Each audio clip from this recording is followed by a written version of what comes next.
Kung kayo po hindi pa nakapag-subscribe sa channel na to, JR Sobrado, gumagawa po ako ng mga tutorial at nagagrant din po ako ng request ng mga kanta kasi maganda din mag-aral ng mga kanta.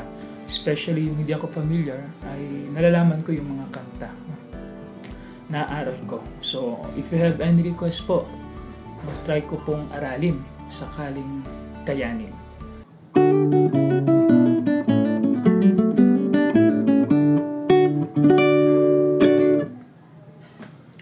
So hello po, welcome po sa aking channel. Isa na namang guitar tutorial at isa na namang pyesa ang gusto kong ituro sa inyo base sa libro ni Frederick M. Noad, ang CANARY JIG. So ito po ay medyo mabilis na tugtog, may kabilisan kasi accordingly parang dance music po siya, no? Popular during the 17th century sa France at Spain, ganun. So, study notes for CANARY JIG. So, ito po ay 6/8, nasa 6/8 time signature at nasa D major ang key. Ganito po yung ginawa ko sa position or sa fingering. Etong second finger ko po ay nakapirmi lamang po ito sa third fret, no? Ganun ang ginawa ko. So, 0, then 0 and 1, 2, 0, then 0 and 1, then may tinatawag po dito na pull off, no? So from 2 to 0, second fret to 0, then balik na naman. Then ang next is ito yung ginawa ko. So, ganito po yung chord position or finger position dito sa fretboard. So, sabay po itong 0 or third string. So, may pull off na naman po dyan. No? Then, yun, sabay 0 and 1. So, kung tutugtugin po natin doong parte na yon, ganito po. Bagalan ko po, no?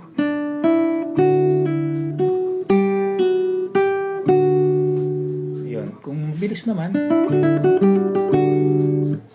Then, after po niyan, ito po, ang next na fingering, no?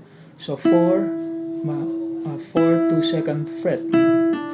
So, may tinatawag na po na pull off na naman, no? So, ganun. Then, hammer on dito. 0 and 0. So, 0, then second fret, then 0 and 5th fret. Ganon. So, pull off. Ganon lang. Then, ulitin nyo lang po ng 2 beses.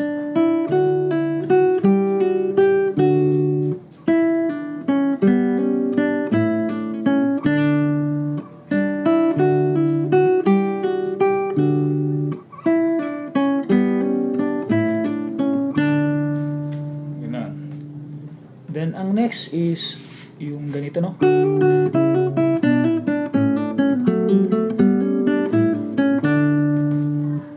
So, medyo may kabilisan po yung doon parte.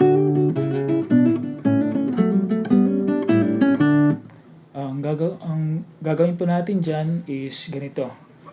So, D or 0 and ito siya. Ang first finger nasa second fret. Then naka-prepare na siya para sa hammer on. Then etong third finger ilalagay dito sa 4th fret, sa C sharp. Yun. So 4, 0, 2. Balik na naman sa 0. Then first finger and second finger ganito. So 2 and 3, then 5, may hammer on, then 0, 2, 3, 2. Then, first finger and third finger. So, yun po yung may pull off, no? Then, so 0, 0, 2, 3, then pull off. Okay, so bali ganun pa, no?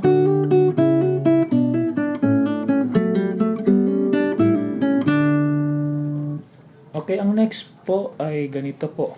Ang next. So, 2, 0, 2, then open 0, then itong second finger nilagay dito sa third fret, then ulit na naman 0, then 2, then 0, ulit na naman 2, then third fret. So ganun po, no? Then after po nyan,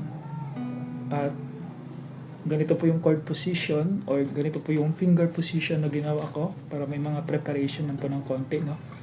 So after po nung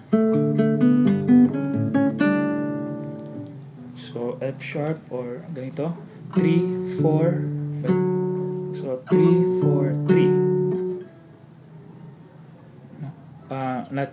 yes, 3, 4, 3 yung number ng daliri. So, pero sa fretboard or sa fret, 4, 5, 4. Ganun. So, 4, 5, 4. Then, open G. Third string. Then, open E. Then, open G na naman. Then,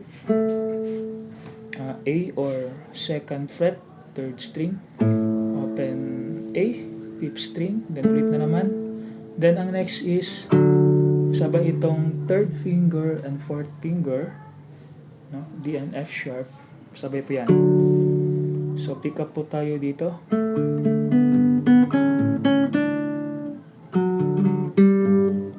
Ulit po.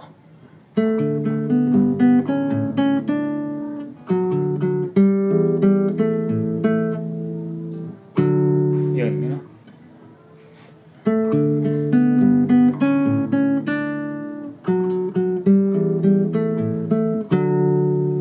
Then after po niyan is ulit lamang.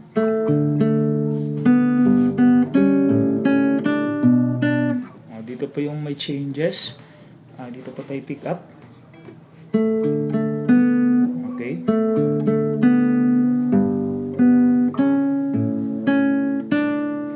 Then after po niyan, itong first finger ilalagay dito sa second fret.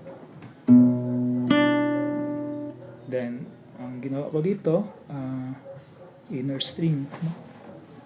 Itong E dito sa fifth, no? Itong fourth finger ilalagay dito sa fifth fret, second string. So ganun. Then C sharp or ilalagay dito sa fourth fret, fifth string. Yan. Then ulit lamang. Then, so ganun naman po, no?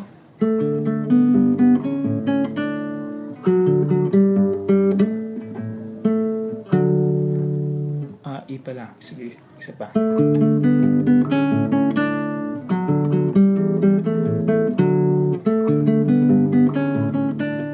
Yan. After nun, then A. Then ulit lamang po yung from the top talaga.